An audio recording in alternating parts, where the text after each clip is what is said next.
नमस्कार, यह है वाव फैक्ट्स। आजादी के समय भारत की जनसंख्या लगभग 33 करोड़ थी, लेकिन आज भारत की आबादी 135 करोड़ से ज्यादा हो चुकी है। वर्ष 1950 में भारत की जीडीपी करीब 10,000 करोड़ रुपए थी, जो आज बढ़कर 190 लाख करोड़ रुपए पहुंच चुकी है। 70 वर्ष पहले भारत में प्रति व्यक्ति आय 250 रुपए थी। आज भारत की प्रति व्यक्ति आय 1,35,000 रुपए हो चुकी है। 1950 में 1 किलो आटे की कीमत 10 पैसे हुआ करती थी, जबकि यह कीमत आज 30 रुपए से 60 रुपए के बीच हो चुकी है। आपको जानकर यह बहुत ज्यादा आश्चर्य होगा कि 1950 के दौर में 10 पैसे प्रति किलो आटा भी बहुत महंगा लगता था, क्योंकि अंग्रेजों ने भारत को इस तरह लूटा था कि भारत के लोगों के पास पैसे ही नहीं हुआ करते थे। इसी तरह 1950 में 1 किलो चावल 10 से 20 पैसे में मिल जाया करता था, और आज चावल की कीमत 40 से 100 रुपए पहुंच चुकी है।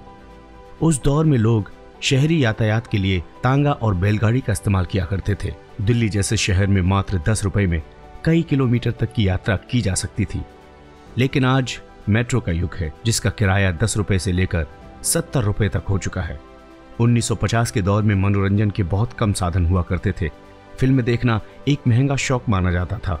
उस समय सिनेमा हॉल की एक टिकट की कीमत करीब 25 पैसे हुआ करती थी। 1947 में रिलीज हुई फिल्म जुगनू और दर्द उस दौर की सुपरहिट फिल्में थीं। आज के दौर में फिल्में देखना बहुत सामान्य बात हो गई है, और अब लोग स्मार्टफोन पर भी अपनी मनपसंद फिल्म देख लेते हैं। इस दौर में भारत में करीब 84,000 लैंडलाइन फोन कनेक्शन हुआ करते थे। उनमें से ज्यादातर कनेक्शन सरकारी दफ्तरों में हुआ करते थे। आज मोबाइल फोन का जमाना है। देश में इस समय करीब 125 करोड़ मोबाइल फोन कनेक्शंस हैं। 1950 में भारत में करीब 200 अखबार प्रकाशित हुआ करते थे। आज ये संख्या 1 लाख से ज्यादा हो चुकी है। 1950 में एक कप कॉफी 90 पैसे की मिला करती थी, और अब एक अच्छी कॉफी शॉप में एक कप कॉफी के लिए 100 रुपए से 180 रुपए चुकाने पड़ते हैं। 70 साल पहले देश के बड़े लोगों और कुछ राजनेताओं के पास ही गाड़ियां हुआ करती थीं। इस दौर में ब्रिटेन में बनी हुई सनबीम, टैलबॉट और जैगुआर कंपनी की कारें भारत में बहुत चर्चित थीं, लेकिन आज की तारीख में जैगुआर एक भारतीय कंपनी बन चुकी है। साल 2008 में भारत के उद्योगपति रतन टाटा ने जैगुआर कंपनी को खरीद लिया था। भारत की पहली एयरलाइन भी टाटा समूह के चेयरमैन JRD टाटा ने शुरू की थी। बाद में इसे एयर इंडिया के रूप में भारत सरकार ने खरीद लिया। आज देश में 6 एयरलाइन कंपनियां अपनी सेवाएं दे रही हैं। 70 साल पहले भारत के लोग गरीब जरूर थे, लेकिन उनमें ईमानदारी, आदर्श और नैतिकता की मात्रा आज की तुलना में कहीं ज्यादा थी। हमें आज भी अपने पूर्वजों से सीखने की बहुत जरूरत है। इतना सब कुछ बदल जाने के बाद भी दुनिया भर में भारत की पहचान एक गरीब देश की रही है। कभी आपने अपने आप से यह सवाल पूछा है कि ऐसा क्यों है, जबकि 70 वर्षों में भारत की अर्थव्यवस्था का आकार 1828 गुना बढ़ चुका है। भारत में प्रति व्यक्ति आय भी 293 गुना बढ़ चुकी है, लेकिन फिर भी हम निम्न आय वाले देशों में गिने जाते हैं। आज हमने इस स्थिति को आर्थिक, राजनीतिक, सामाजिक और दार्शनिक आधार पर समझने की कोशिश की है। किसी भी देश का वर्तमान और भविष्य कुछ टर्निंग पॉइंट्स के आधार पर तय होता है। ये टर्निंग पॉइंट्स ऐसे फैसले होते हैं, ऐसी उपलब्धियां होती हैं जिनसे आने वाली पीढ़ियों का भविष्य हमेशा के लिए बदल जाता है।